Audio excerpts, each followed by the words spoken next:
காங்கிரஸ் போடும் கணக்கு. காத்திருக்கும் தாவேகா. அமமுகவுக்கு பிடி கொடுக்காத விஜய். பின்னணியில் என்ன? ஸ்டாலின் அதிர்ச்சி. சற்று முன் கிடைக்கப்பெற்ற மிக முக்கியமான செய்திகள். தாவேகா தரப்புல காங்கிரஸ் கட்சியோட கூட்டணி பேச்சுவார்த்தைகள் நடந்து வரும் சூழலில் விஜய் பல்வேறு கணக்குகளை போட்டுள்ளதா தெரிகிறது. ஒருவேளை ஜனவரி மாதத்தில் காங்கிரஸ் கட்சியோட கூட்டணி அமையவில்லை என்றா மற்ற கட்சிகளோட கூட்டணி பேச்சுவார்த்தைகள் தொடங்கலாம் என்று விஜய் ஆலோசனை செய்திருப்பதா பார்க்கப்படுகிறது. தமிழக சட்டசபை தேர்தலுக்கு இன்னும் 5 மாதங்கள் மட்டுமே இருக்கு.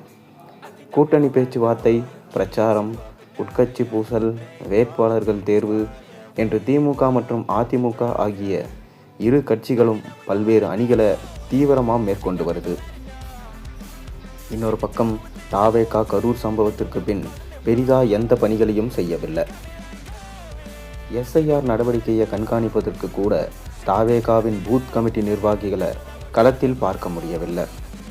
இந்த நிலையில தாவேகா தலைவர் விஜய் கூட்டணியை இறுதி செய்வதில் மும்மரமாக இருப்பதாக சொல்லப்படுகிறது. தாவேகா தலைவர் விஜயோட கூட்டணி அமைக்க அமமுக பொதுச் செயலாளர் டிடிவி தினகரன் பல்வேறு பேட்டிகளில் சிக்னல் கொடுத்து விட்டார். ஆனாலும் இதுவரை அமமுக தாவேகா இடையில எந்த பேச்சுவார்த்தையும் தொடங்கப்படவில்லை. இதற்கு விஜயின் கணக்கு தான் காரணமாக பார்க்கப்படுகிறது. ஏனென்றால் சில நாட்களுக்கு முன்பாக காங்கிரஸ் கட்சியின் முக்கிய நிர்வாகி ஒருவர் விஜய் மற்றும் ஜான் ஆரோக்கியசாமி ஆகியோரை சந்தித்து பேச்சுவார்த்தை நடத்தியிருக்காங்க.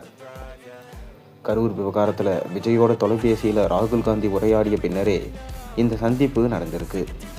பாஜகவை கொள்கை எதிரியாக அறிவித்துவிட்ட சூழலில் காங்கிரஸ் கட்சியோட கூட்டணி அமைக்க வேண்டும் என்று விஜய் விரும்பியிருக்காரு. அரசியல் ஆசை வந்தபோதே டெல்லி சென்று ராகுல் காந்தியை ஒருமுறை விஜய் சில ஆண்டுகளுக்கு முன்பு சந்தித்துவிட்டு வந்தார். தற்போது ஆட்சியில் பங்கு என்று ஆசையை விஜய் தமிழக அரசியல் கட்சி முன்னணியில் வச்சிருக்காரு. இதனை காங்கிரஸ் கட்சியும் கெட்டியாக பிடித்து கொண்டிருக்கு. ஆனால் இந்த விவகாரத்தில் ராகுல் காந்தி இன்னும் ஒரு முடிவுக்கு வரவில்லை என்று தான் சொல்லப்படுகிறது. பீகார் தேர்தல் முடிவுகளை பொறுத்தே கூட்டணி கணக்குகளை எடுக்க ராகுல் காந்தி ஆயத்தமாயிட்டு வராரு.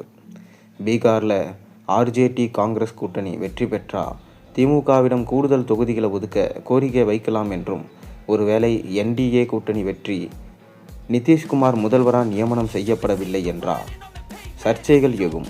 அப்போது நாடாளுமன்றத்தில் 22 எம்பிகளை வச்சு திமுகவின் தேவை காங்கிரஸ் மற்றும் பாஜக ஆகிய இரு கட்சிகளுக்கும் அவசியமாக இருக்கும்.